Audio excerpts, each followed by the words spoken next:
أعوذ بالله من الشيطان الرجيم.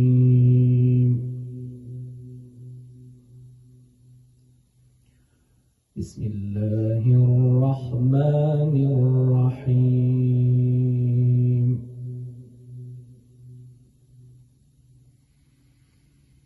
وجوه يومئذ ناظرة إلى ربها ناظرة ووجوه يومئذ باسرة تظن أن يفعل بها فاقرة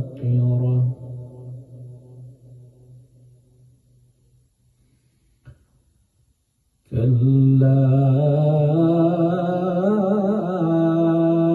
إذا بلغت التراقي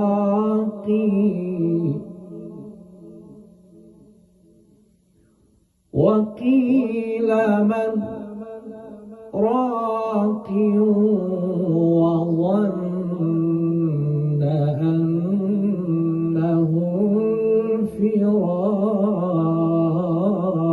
الفراق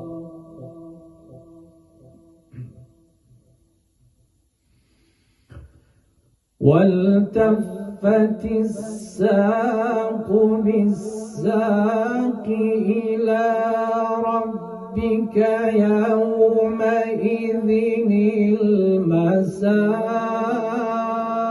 المساق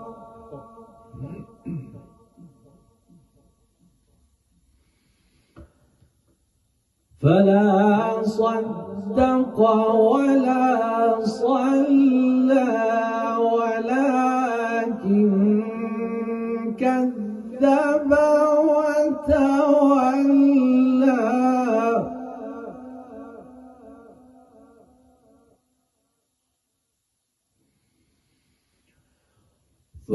ثم ذهب إلى أهله يتمطى أولى لك فأولى ثم أولى لك فأولى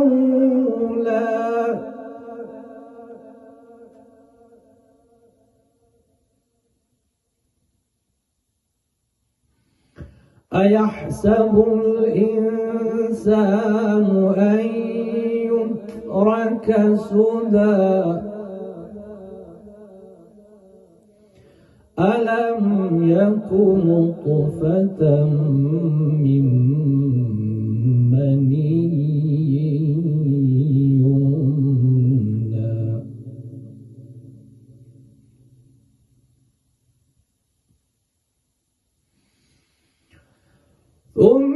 ثم كان علقة فخلق فسوى فجعل منه الزوجين الذكر والأنثى أليس ذلك بقادر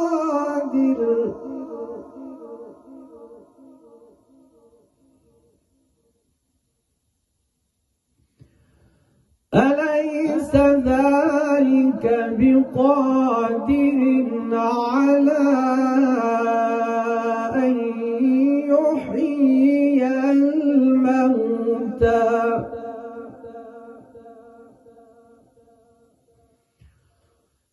ثم كان علقة فخلق فسوى فجعل منه الزوجين الذكر والأنثى أليس أليس ذلك بقادر أليس ذلك بقادر على أن يحيي الموتى صدق الله العلي العظيم.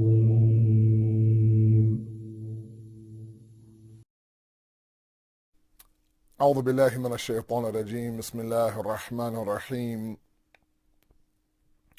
الحمد لله الذي لا يبلغ مدحته القائلون ولا يحصي نعماءه العادون ولا يؤدي حقه المجتحدون، الذي لا يدركه بعد الحمم ولا يناله غوص الفطن، ثم الصلاة والسلام على أشرف الأنبياء والمرسلين، حبيب قلوبنا وطبيب نفوسنا والشفيع ذنوبنا، سيدنا ومولانا أبي القاسم محمد.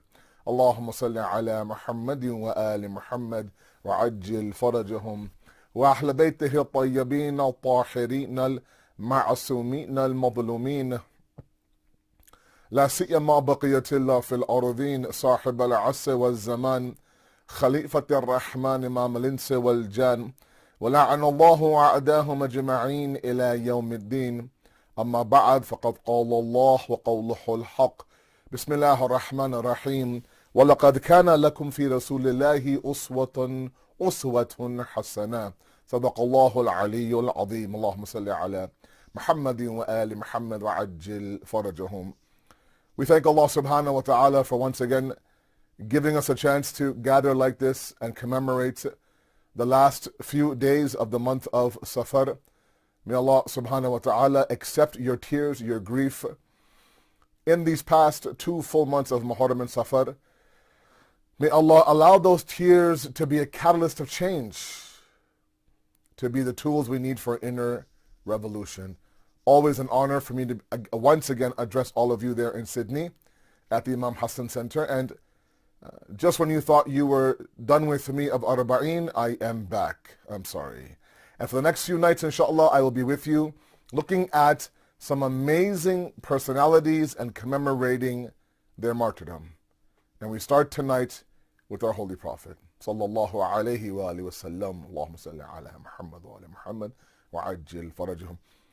And really, if you ask me, I wish this was true. We should have an entire ashra, 10 days, on simply trying to dissect the life, the character, and the behavior, and the ethics, and the values, and the morals of Rasulullah.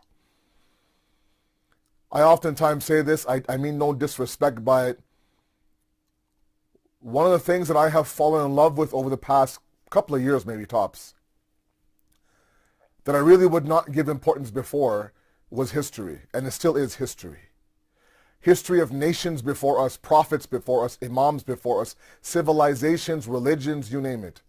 Oppressive leaders, righteous leaders, people who made change, people who destroyed lives. All of that is so important to study.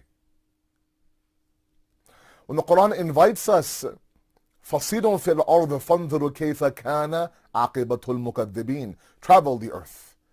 Walk the land. فَانْظُرُوا. Look around. Look at the ultimate destiny of those who have denied Allah.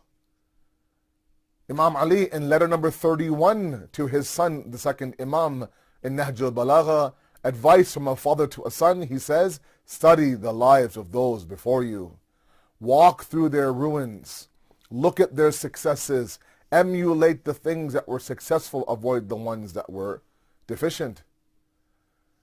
And so when it comes to history, and this is where I mean no disrespect, as Shia specifically, our Islamic history begins after the Holy Prophet passes away. That's really where I find, at least growing up in a typical sort of immigrant community in Toronto, where I found the majority of any historical reference was made either in Ghadir, the last year of the Prophet's life, or anything after that, be it the political split of the Sunni and the Shia between Saqifa and Ghadir, or be it Imam Hassan's, be it Imam Ali's, of course, entire, 30 years after the Holy Prophet passed away, and then Imam Mujtaba, and of course Karbala, and etc., etc. But the reality is that sometimes for us to understand what transpired after the Prophet passed away is to look at the history while he was alive. On top of that, we have so many dire issues right now inside of our communities. And I wish one day, someday, inshallah, I'll hop on a flight and make that, 85,000 hour journey to Sydney, Australia. I know, we're not that far. Yeah, you guys are really far. But inshallah, one day, someday, I sit with you guys and we can talk about, frankly, over a nice cup of tea, some nice Tim Tam, and we're all ready to go. We love Tim Tam here, by the way. Anyways. But the reality is that our homes and families are struggling. Divorce rates are up. And as much as I thought that maybe as our generation, our first generation here in the West, where a lot of our parents are immigrant parents, and now we've gotten married, and now we've got our kids, this stuff will kind of stop, we'll figure it out, blah, blah, blah. Unfortunately, the divorce rates within our young couples is also very high. We have homes that are toxic in nature. Meaning, yeah, there might be 5 members of the family, but there are 5 roommates inside one home. 5 different corners of the house, and they all live within their own corner. No respect, no communication, no sort of, gelling together, coming together, working on one cause, seeing another person in the house to be somebody who can contribute to my own path. Tolerance, forgiveness, mercy, compassion, you name it. These things are becoming a little bit few and far between. This pandemic has been very difficult on a lot of people. Now, mind you, I've heard some great success stories. I mean, during the pandemic, I've heard families actually come together. Husbands and wives kind of renew the love for each other. I had parents come to me and say, I had no idea that my kid was doing this in school and that in school. You guys in Australia were a little bit better in terms of the pandemic and in terms of your leadership in your government, in terms of how you were very, very proactive. We went through 4 waves here in Toronto. The 4th one right now we're going through. It's a little bit more tame because we're, majority of the people are fully vaccinated, but my kids were in and out of school. The centers were closing and opening, closing and opening. And so it was, it hasn't been fun. But on the flip side, there's been a lot of mental health issues. I worry about those people who have social anxiety. I worry about those people who have abusive marriages. Can you imagine now being home with your abuser 24/7 because the person is working from home? I worry about my seniors who would rely on the one day a week Thursday night program at the center as their anti-depression pill. And now they've been home for many, many months. And so on top of all of that, we have, within the youth, within us, we have individually difficult situations in our mental health, our stress, our anxiety that I've spoken about before. And then we look around looking for solutions, right? We stop and think, okay, well, what's my solution? Where do I go? And that's the part that makes me so incredibly sad. Is that we have, as Shias, 200 and almost 2.5 centuries, well, actually over 2.5 centuries of infallible lives to emulate, to follow, to imitate. From the Holy Prophet's life all the way until our Imam went into Ghaibat when he was 5 years old. Do the math, we're talking about well over 250 years. Okay. And it starts with the Holy Prophet. I have urged a lot of my youth, wherever you've gone, and I will talk to this to my youth there in Sydney. If you want to study Islamic history, begin with the life of the Holy Prophet. I'm not talking only about if you have it, great. From when he was born to when he became a prophet at 40, you can begin from his prophethood. The 23 years that he was a prophet, begin with that. how he was able to do what he did with those people, which is nothing short of a miracle, by the way, has to be dissected, analyzed, researched, and by the way, it has. He is the only prophet of the 124,000 prophets where his entire dimension of every part of his life has been recorded. No other prophet has that much detail. From his birth to his childhood, to his travel, to, his work, to when he became a prophet, to his entire, mission, everything from the food he ate to the clothes he wore, the colors he enjoyed, you name it. All of that well documented by credible sources, all with an attempt by God to say, look, whatever you're going through right now in your life, he's already gone through. Born an orphan, the Prophet of Allah. Losing his mother at 6. Okay? Going from guardian to guardian until he became under the guardianship of Abu Talib, his uncle. You talk about having toxic family members. The Prophet had those. You talk about being, ridiculed for his belief. He experienced that. You talk about the idea that he was always a little bit different from what the norms were in Mecca before 40. He went through that. If you are somebody who is going through, being outcasted, he's gone through that. Removed, banished from your city, forcing to leave your city. A lot of people right now, they arrive in Toronto from their home countries, not wanting to leave their home country, but they have to. Right. If you are somebody who's enticed by this dunya, enticed by this world, he's also been enticed by this dunya. Not that he's gave in, but he's been enticed. When the heavyweights of Mecca figured out that he was preaching idea of one God, and these idols are nothing, although those heavyweights from those super heavyweight tribes would go to Abu Talib, his uncle, say, look, tell your nephew, stop this. If he wants money, if he wants fortunes, if he wants fame, if he wants government, if he wants women, we will throw anything at him. He can have whatever he wants. Simply name his price. But once we give him what he wants, tell him to stop the idea of his tabligh and his propagation. Abu Talib went to the Prophet. This is what their offer is. Anything you want, it's yours. And these people who were very, very rich, very, very well connected. And the Prophet says very famously, if they place the moon and the sun in my hands even, I will not leave my path. Right?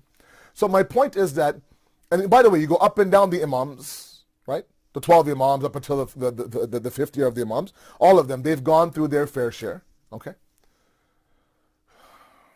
We've had Imams who have been poisoned by their spouses. We've had Imams where where sometimes their closest companions have turned their back away from them. We've had Imams who were left to die alone. We've had Imams who were falsely imprisoned. We've had Imams who were separated from their followers. But the point is, whatever you and I are going through right now, number one, pales in comparison. Number two, there is already a blueprint available to what I should do. Okay. So what I want to do is use tonight as a beautiful, beautiful excuse to go through two very important dimensions of the behavior of the Holy Prophet. I tell you, man, if we can capture, learn to emulate to a 1% degree the behavior and the akhlaq of the Holy Prophet, our families, our marriages, ourselves will be completely different. Abu Sufyan, a staunch enemy of Rasulullah, a powerful enemy of Rasulullah, who had a bigger army than he did, who had more people than he did, who had more money than he did, who had every resource possible. And he, of course, used all those to its fullest. I mean, the moment that the Prophet established his government in Medina, there were several wars, 80 plus major and minor wars across 10 years in Medina. Can you imagine? And some of the major ones, from Badr to Uhud to others, were instigated by Abu Sufyan. Now, he himself is saying that while I had a bigger army and more money and more manpower and more experience than that of Muhammad, where he brought me to my knees, was in the battle of behavior, was in the war of akhlaq. He killed me with kindness, as you guys say.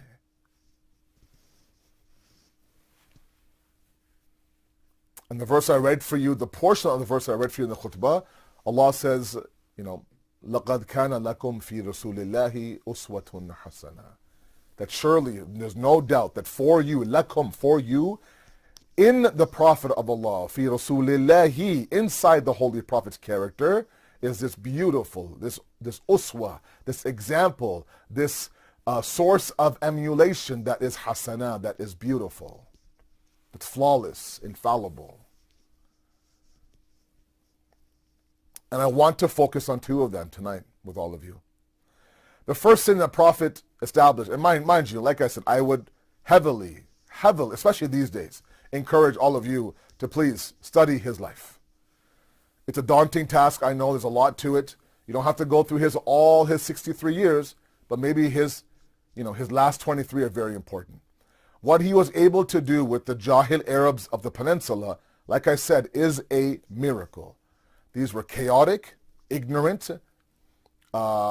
individuals who lacked basic civilization. And along comes the Prophet and turns that entire area on its head. Pretty incredible, pretty incredible.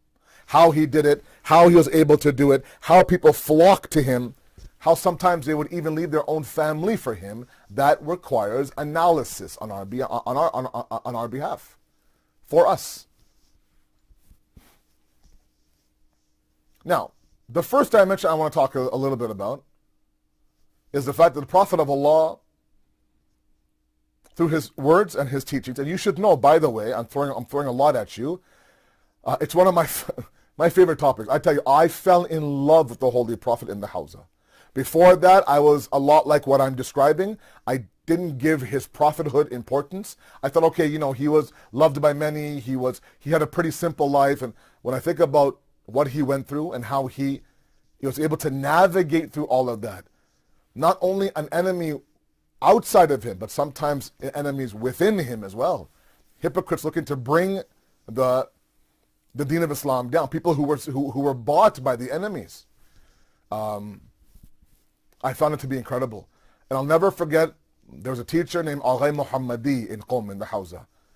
He taught me my first ever class after I learned Farsi on history, on the Prophet of Allah. We spent one semester on the Prophet of Allah's life. And it wasn't so much about the book or the content, but the way this teacher spoke to us. You could tell this man was teaching from his heart, the depth of his heart. He would pause, shed a tear, he would stop, he would smile, he would add his 2 cents. You could tell he was invested emotionally in the Prophet of Allah. He would say, you want salvation, you want calmness, you want serenity, you want all this to go away. Part of that solution is study this man's life.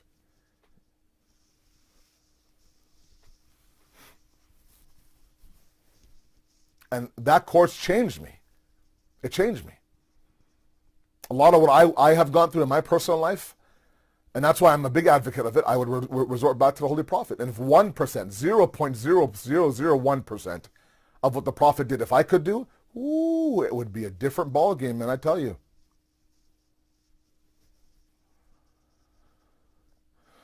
And one of the things that I absolutely loved that he would preach and he would say, because, when we talk about the Prophet's sunnah, the word sunnah, his customs, his behavior, the path he left behind, which includes everything from his rituals to his habits to his day-by-day decisions, all that is built into his sunnah. The sunnah is 3 different aspects of his behavior.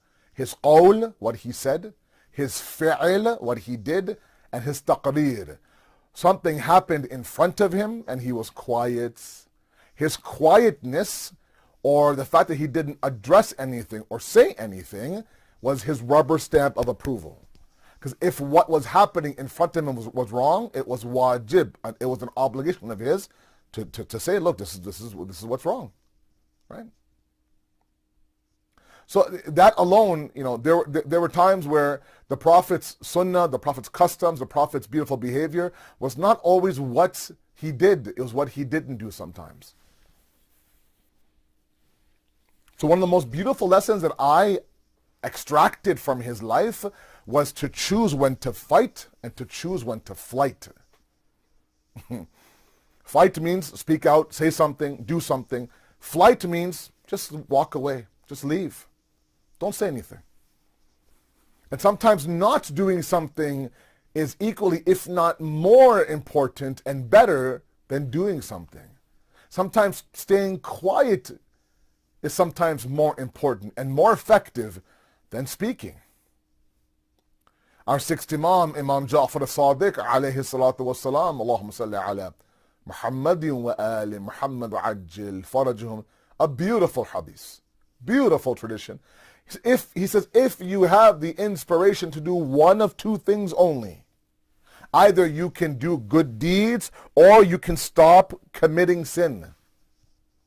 Meaning the focus has to be on one or the other, right? There are some people who perform great deeds, but they also perform great sins as well. And they kind of cancel out each other, right? It's like having, a 3,000 calorie meal for dinner.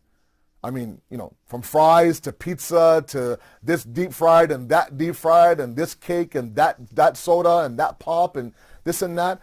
And then afterwards you go and you work out for half an hour. Yeah, I don't know if you'll get the results you want. He says, if you want to focus on one or the other, he says, focus on not committing the sin. I mean, essentially, not doing anything.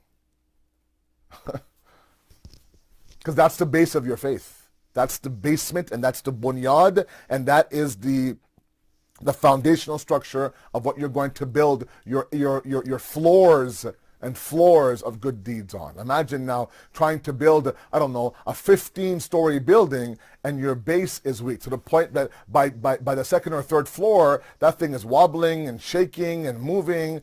You're like, dude, this is not going to last 15 floors, man. Your base is too weak.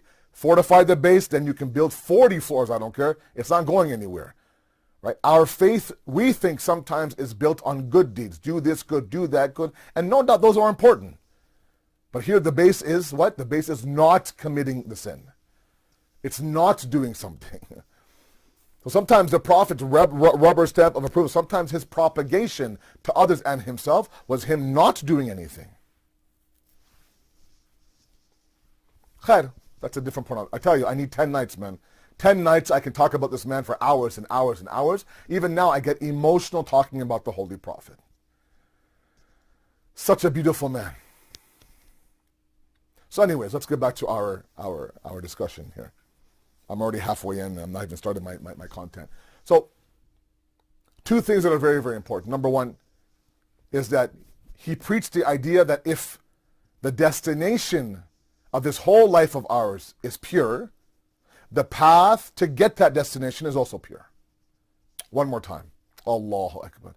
If the destination is pure, the method you take to get to that destination also has to be pure. I'll give examples. So if he says, if our destination, if our maqsad, our hadaf, our purpose, right, is God, is to reach God, to please God, to gain God, that's all pure, right? It's all tayyib. It's beautiful. He says, if that's the case, make sure the path you travel to get to God is equally as pure. Okay? We're not robbing a bank only to turn around and give that money to a center to build their mosque. But my intention is fine. My intention is to build a mosque. Who cares where I get the money from? Right? So many times I get questions, Malana, can we play the lottery and then with the niyat that half of the earnings I'm going to give to my mosque, or open up an orphanage in Iraq? Ya Allah, can you imagine? I can feed the orphans, Malana. I can help the widows of the war. I can help build this. I can help rebuild Yemen with all of this money. It's a $7 million jackpot tonight. A couple of numbers here and there. 3.5 million can go towards Yemen. 3.5 million.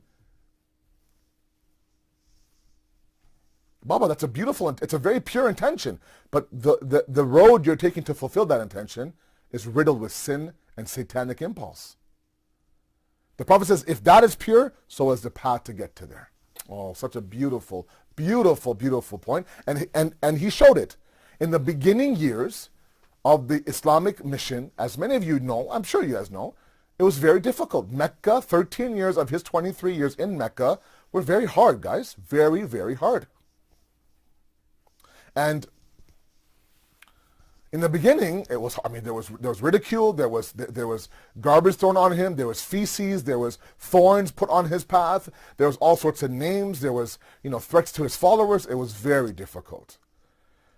Culminating with Shib Abu Talib, 3 years where he was banished from Mecca and placed in an area called the Valley of Abu Talib, which is very scarce in resources. That was a big test before the migration. Anyways, in the beginning now, trying to attract followers, he's talked to his family, he's invited them to dinner, he's fed them, he's announced that I am the Prophet of God. That's where, of course, Imam Ali at the age of 13 stands up and says, I will be your helper and your aider.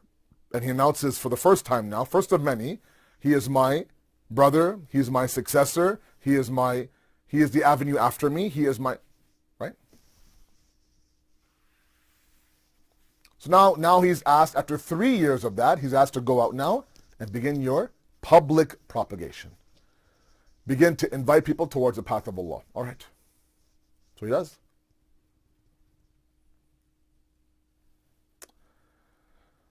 And in this process, in the beginning of establishing the deen, a major tribe in Mecca approaches him. And they say to him that, look, we are as a tribe willing and ready to accept your mission. Okay? All of us are. And back then, the tribalism was such that if one person did it, they all did it. You lived and you died by the tribe. You were known by the tribe. People would ask you, what tribe are you from? And whatever that tribe represented, that's what you represented. Anyways, so now this major tribe had money, had weapons, had people, the whole nine. We're coming to you to accept your cause. We'll all convert to Islam, become your Muslims, no problem. But, we need at least 1 day of the week to worship our idols. The other days, 6 days a week, you can have your Fajr and your Maghrib and your Isha, no problem. Give us 1 day of the week where we can kind of have our own little idol worshiping session. Now look, if that was me, if I'm starting, for example, a new mission, okay, let's say, for example, and I'm not comparing the two examples, just hear me out. Let's say you're opening up a business, okay? You're trying to establish a clientele. And this major company comes to you and says, look, we want you to be our supplier exclusively. Meaning, we're not going to buy from anybody else, but we want you to supply us, let's say, for example. But these are our demands. And those demands go against the entire value of what you stand for, the basis by which you open your company. So now, they're asking you to sell your soul out, basically, essentially, for the fact that this is a major corporation and you're just starting out. You would think for a second, you know what? Let's agree to these terms. Fine, no problem. For that brief moment, I'll sell my soul out, and I can always revisit those terms maybe 3 or 4 years into our professional relationship. The Prophet of Allah doesn't even entertain the idea. He says, no. Very noble of you to approach him. I'm sure he was thankful. You understood maybe that he's trying to preach a pure message. But he didn't want the faith to be like that. The faith is noble. He wanted the acceptance of that faith to also be noble.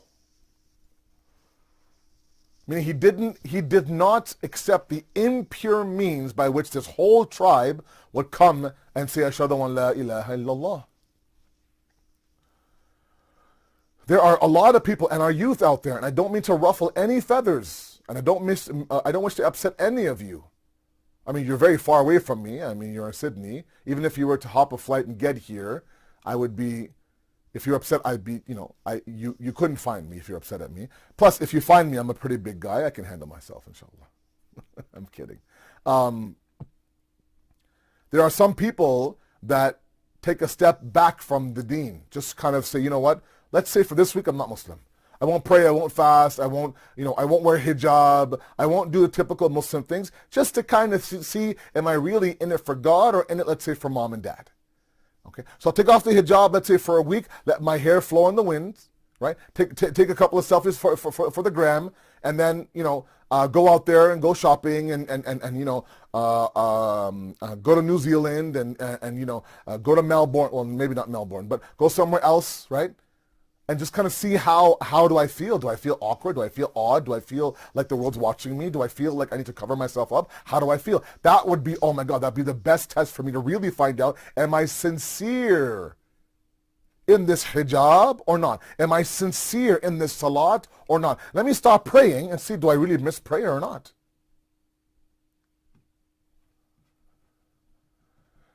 And your niyat is great. The intention is very pure. I mean, you want to get to God khalisatan in the most sincere way. You no longer want to inherit the religion. You actually want to believe in it. But the method is not pure.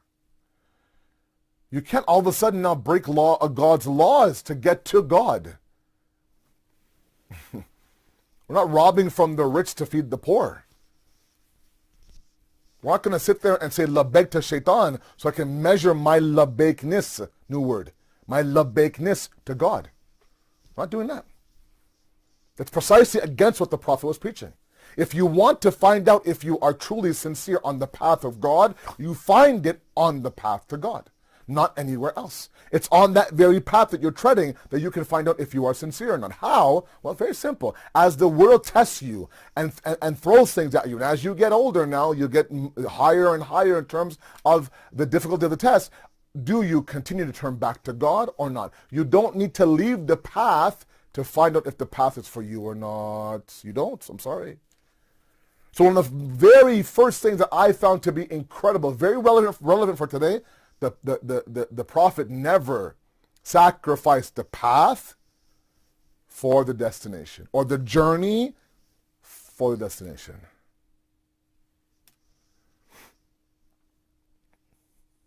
Number one. Number two, very quickly. He changed lives through something I like to call, it's not my term obviously, micro-compassion acts. Okay? Or a micro-compassion set of acts is better English. To understand what micro-compassion means, let's understand what micro-aggressive is. Micro-aggressive, or sometimes you guys might have heard this as a passive-aggressive way of talking, living, behaving. There are some people who, I tell you, they are masters at the idea of, small little comments in brackets that are just meant to poke you, right? That's a great shirt. I love that shirt on you. Fits you so well. I don't know if I would buy that color, but that's a great shirt. Yeah, you could have said, that's a great shirt, period, and moved on. Oh, great, you're here. Oh, I'm so happy you came. Thank you so much. We've been here for an hour. I mean, you're about an hour late, but hey, you're here. Can't wait. Let's go for dinner. And the whole time you're like, oh, gee. Passive-aggressive comments. Right?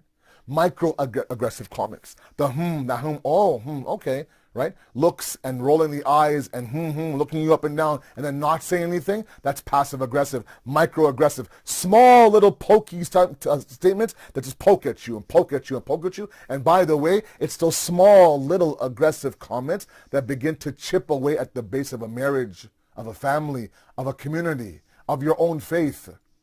It's sometimes not the big events.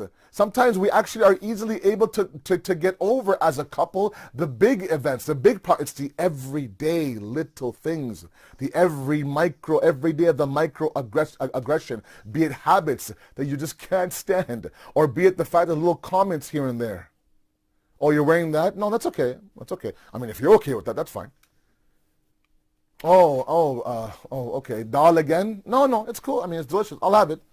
Dude, you got something to say, man? Just say it. Like, enough with the microaggression. right? It's those small little things. It's the small little sins that give life to bigger sins. I'll give you a very simple example, very simple example.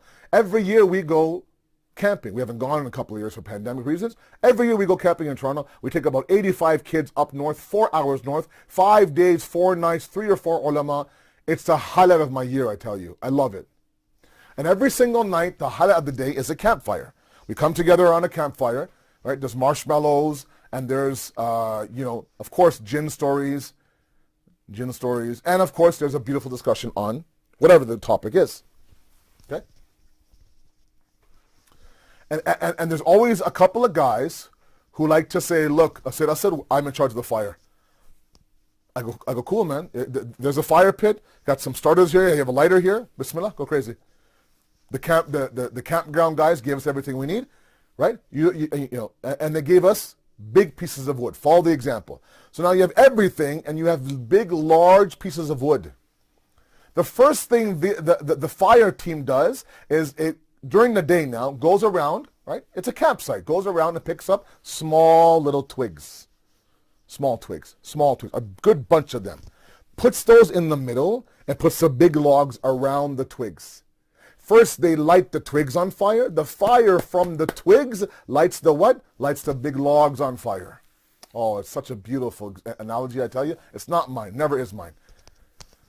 If they were to light the big logs on fire directly, they may not be as successful. That's how it is. Small acts of aggression against God, against each other, against our spouse, against our kids, against our parents, against our friends. They're those small twigs. Right? You see a small twig on fire, like, okay, it's just a small fire, man, not a big. It's a small comment. You're gonna sit there and what? You're gonna be really that sensitive over small. It's not the small little comments, man. It's the fact that collectively, when that twig, when all those twigs are on fire, the fire is strong enough to light the big logs on fire. Those microaggressive comments become so strong that you actually end up now creating this very hot fire that actually sets fire or sets ablaze to other major issues in the marriage, in the family, in the centers, in the masjids, in the ummah. And by the way, it goes the other way as well. Small, micro, compassionate acts go a long way. We add one small act of worship to our repertoire every single day, our daily, one small thing. 5 verses of the Quran, let's say, for example, I don't know, $2 of sadaqah, for example, 1 tasbih of istighfar, I don't know. Spending, let's say, half an hour alone time with your spouse, having a nice conversation where you're not buried in front of Instagram.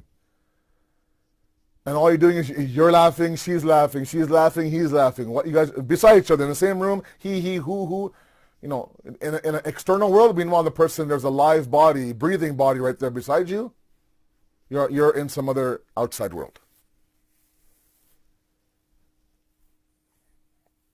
Micro-compassion acts. The Prophet of Allah was the king of that. The Prophet of Allah would invite people towards his micro, small, little acts. For example, he would never allow his feet to be spread out in front of anybody.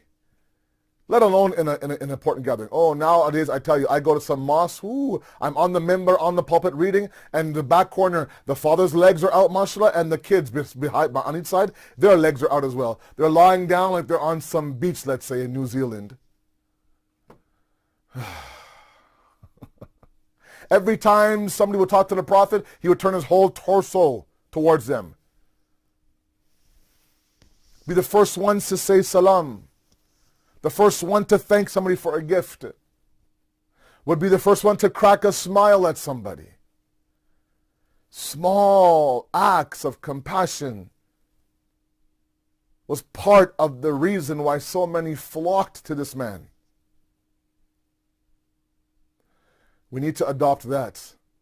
Imam Ali, alayhi salatu wassalam, Allahumma salli ala Muhammad wa ali Muhammad, he says that what Allah loves more than large acts of worship done inconsistently are small acts of worship done consistently. I'm sorry, it's easier to go to Hajj once in a lifetime than to pray 5 times a day. It's easier to give your khums once a year than it is for you to maintain your akhlaq, maintain your composure, maintain your patience, and maintain your smile with your family when you guys are going through difficult times. Those are everyday things. This is once a year. It's easier to fast 1 month out of the year than to make sure you say salams to your kids and you express love to your spouse and you are patient with those who have wronged you and you forgive the ones who have wronged you and you remove it from your hearts. Everyday micro compassionate acts of worship and acts of service is one of the most beautiful dimensions of the akhlaq of Rasulullah.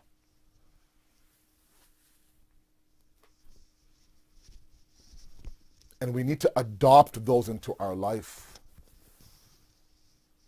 I tell you, it's not the fact that you bought your wife a diamond ring many moons ago.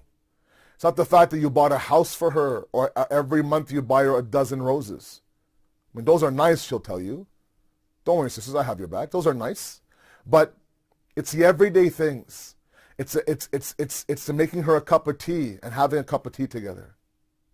It's her going out all day, let's say, for running errands, running there, being exhausted, coming home to a nice, clean house that smells like it's been Febrezed for 2-3 hours. Coming home to a made bed. Right? I don't know, refilling her soap pump in her bathroom. Small sticky notes. If you're the first one in the bathroom to start the day off. You might think, oh God, oh bro, really? Yes, really. Yes, really. Imam Sadiq says, when you tell your wife, I love you, it stays in her hearts. Small words, but they're very important. My brothers and my sisters, on the night of the wafat of Rasulullah, it is important that we adopt this man's principles and values and ethics, like I said, to a 0.01%. As we try to navigate through a morally bankrupt world, as we try to live in a very me-centric, individualistic world, and still strengthen our marriages, raise our kids properly, create this beautiful family dynamic inside the home. We don't need to reinvent the wheel, guys. We don't need to look here or look there. We don't need to go to the West or anything else for today's self-help book. All of those self-help techniques, all of those concepts that have beautiful words nowadays, all existed in the Prophet of Allah and the Imams by extension. It's a matter of us seeking those moments out.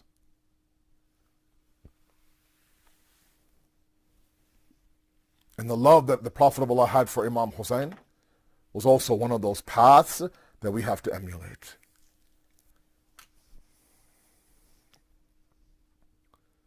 Those who knew who Imam Hussein was after the day of Ashura, those people who recognized the name in Sham even, enemy territory, would always refer back to the fact that I saw the Holy Prophet would have Hussein on his lap, kissing his forehead, kissing his neck. Husseinu minni wa ana min Hussein. I am from Hussein, he is from me.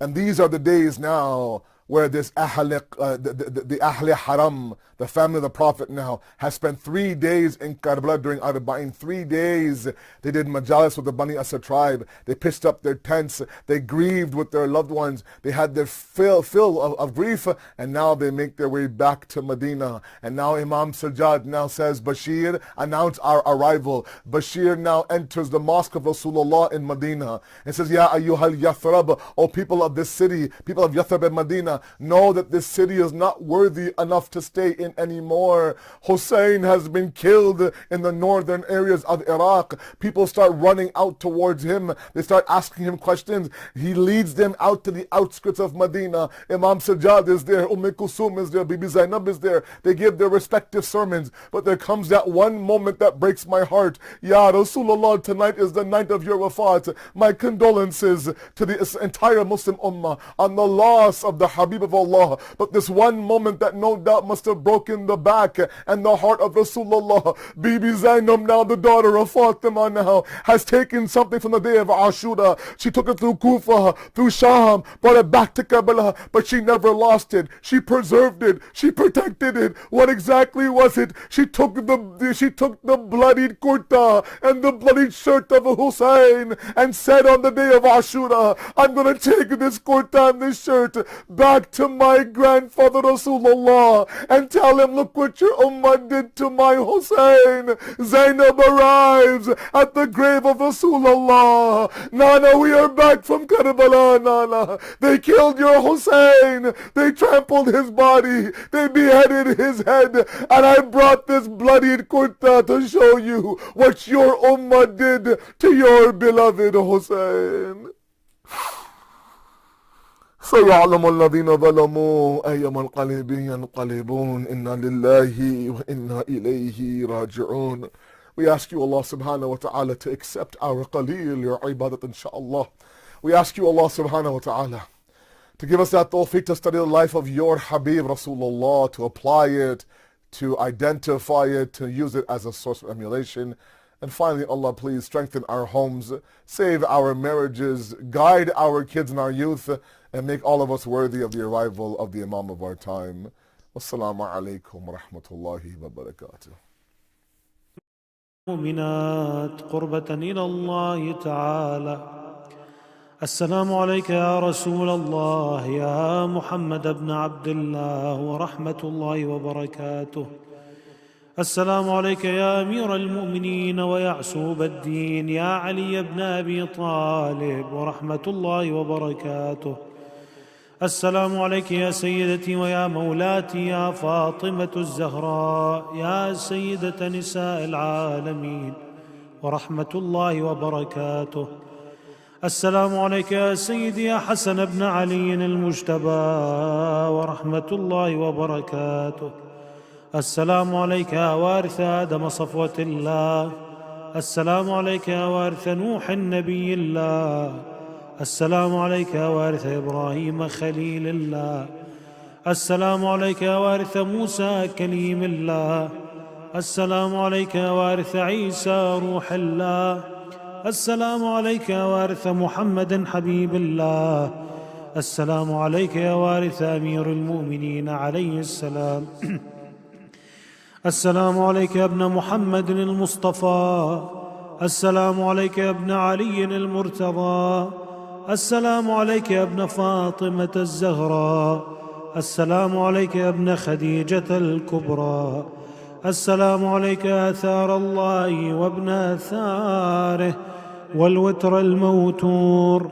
أشهد أنك قد أقمت الصلاة وآتيت الزكاة وأمرت بالمعروف ونهيت عن المنكر وأطعت الله ورسوله حتى أتاك اليقين. فلعن الله أمة قتلتك ولعن الله أمة ظلمتك ولعن الله أمة سمعت بذلك فرضيت به.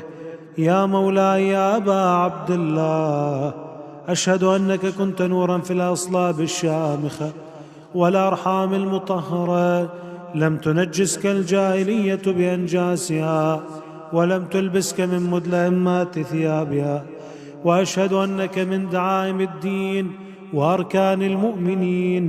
وأشهد أنك الإمام البر التقي الرضي الزكي الهادي المهدي. وأشهد أن الأئمة من ولدك كلمة التقوى وأعلام الهدى والعروة الوثقى والحجة على أهل الدنيا.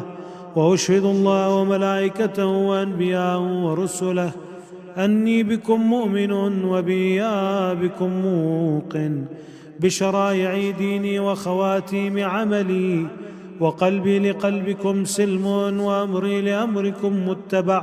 صلوات الله عليكم وعلى أجسامكم وعلى أرواحكم وعلى أجسادكم وعلى أجسامكم وعلى شاهدكم وعلى غائبكم وعلى ظاهركم وعلى باطنكم. بأبي أنت وأمي يا ابن رسول الله، بأبي أنت وأمي يا أبا عبد الله. لقد عظمت الرزية وجلت المصيبة بك علينا وعلى جميع أهل السماوات والأرض، فلعن الله أمة أسرجت وألجمت وتهيأت لقتالك يا مولاي يا أبا عبد الله. قصدت حرمك وأتيت إلى مشهدك، أسأل الله بالشأن الذي لك عنده وبالمحل الذي لك لديه أن يصلي على محمد وآل محمد، وأن يجعلني معكم في الدنيا والآخرة. السلام عليك يا سيدي يا علي بن الحسين السجاد ورحمة الله وبركاته. السلام عليك يا سيدي يا محمد بن علي الباقر ورحمة الله وبركاته. السلام عليك يا سيدي يا جعفر بن محمد الصادق ورحمة الله وبركاته. السلام عليك يا سيدي يا موسى بن جعفر الكاظم ورحمة الله وبركاته. اللهم صل على علي بن موسى الرضا المرتضى الإمام التقي النقي وحجتك على من فوق الأرض ومن تحت الثرى الصديق الشهيد، صلاة كثيرة تامة زاكية متواصلة متواترة مترادفة كأفضل ما صليت على أحد من أوليائك. السلام عليك يا سيدي يا محمد بن علي الجواد ورحمة الله وبركاته. السلام عليك يا سيدي يا علي بن محمد الهادي ورحمة الله وبركاته. السلام عليك يا سيدي يا حسن بن علي العسكري ورحمة الله وبركاته. السلام عليك يا صاحب الزمان ويا شريك القرآن يا قائم آل محمد ورحمة الله وبركاته. اللهم كن لوليك الحجة ابن الحسن صلواتك عليه وعلى آبائه في هذه الساعة وفي كل ساعة وليا وحافظا وقائدا وناصرا ودليلا وعينا حتى تسكنه أرضك طوعا وتمتعه فيها طويلا برحمتك يا أرحم الراحمين. وصلى الله على محمد وآله الطاهرين. لتعجيل الفرج واستجابة الدعاء وقبول الأعمال وقضاء الحوائج وشفاء المرضى ولأرواح أموات المؤمنين والمؤمنات نهدي الجميع ثواب المباركة الفاتحة مع الصلوات.